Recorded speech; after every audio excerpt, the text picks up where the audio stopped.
সর্বশেষ যে ব্যক্তি জাহান্নাম থেকে মুক্তি লাভ করবে তাকে আল্লাহ পাক বলবেন, ফেরেশতাদেরকে বলবেন, ও আমার ফেরেশতারা, আমার এই বান্দাকে জান্নাত এবং জাহান্নামের মাঝখানে রেখে দাও। জান্নাত এবং জাহান্নামের মাঝখানে লোকটি যখন থাকার জায়গা পাবে, সে জান্নাতের দিকে তাকায়া দেখবে আর কাঁদতে থাকবে।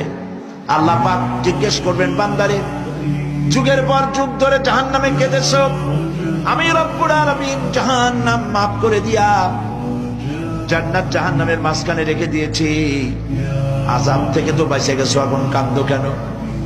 লোকটি বলবে, রব্বুল আলামিন কাঁদি এই কারণে, জাহান্নাম থেকে মাফ করেছো, তোমার শুকরিয়া আদায় করি। জান্নাত তো আমার কপালে নাই, কিসমতে নাই, কিন্তু জান্নাত আমি এখান থেকে দেখতে পাচ্ছি। জান্নাতের সুঘ্রাণ আমার নাকে আসতেছে, কপালে নাই যাওয়ার।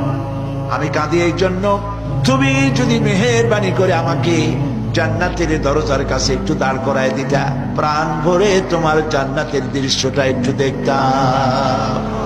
আল্লাহ পাক তার আরজি পূরণ করবেন, বলবেন যাও, ফেরেশতাদের বলবেন এর জান্নাতের দরজার কাছে দাঁড় করায় দাও। জান্নাতের দরজার কাছে দাঁড়িয়ে লোকটি আবার কান্না শুরু করবে। আল্লাহ পাক প্রশ্ন করবেন, এবার কান্দো কেন?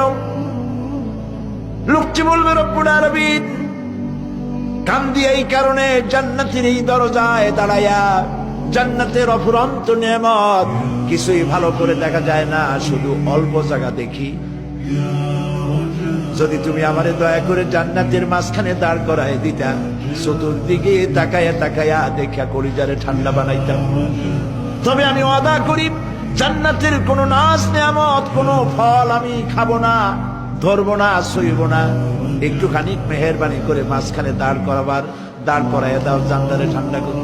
আল্লাহ রাব্বুল আলামিন ফেরেশতাদের বলবেন, আমার এই বান্দারে জান্নাতের মাঝখানে দাঁড় করাইয়া দে।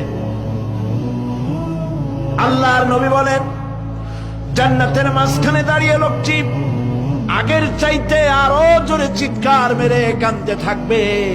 আল্লাহ পাক বলবেন, বান্দারে কি হলো তোর? দরজার কাছে আসতে চাইছিলে, আইনা দিলাম। আবার এবার মাঝখানে আসতে চাইছো, তাও এনে দিয়েছি, আবার কান্দো কেন?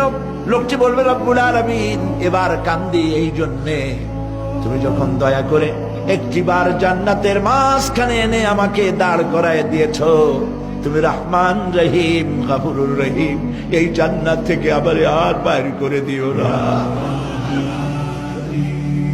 আল্লাহ রাব্বুল আলামিন বলবেন, ও আমার বান্দারে, আমার এই জান্নাত তোর খুব পছন্দ হয়েছে নাকি? লোকটি বলবে, রব্বুল আলামিন কলিজা ঠান্ডা হয়ে গেছে, ভাবতেও পারি না এই জান্নাত এত সুন্দর। আল্লাহ পাক বলবেন, বান্দারে এরকম একটি নয়, দুইটা নয়, তোর জন্য আমি 10টা জান্নাত এইরকম রিজার্ভ করে রাখছি।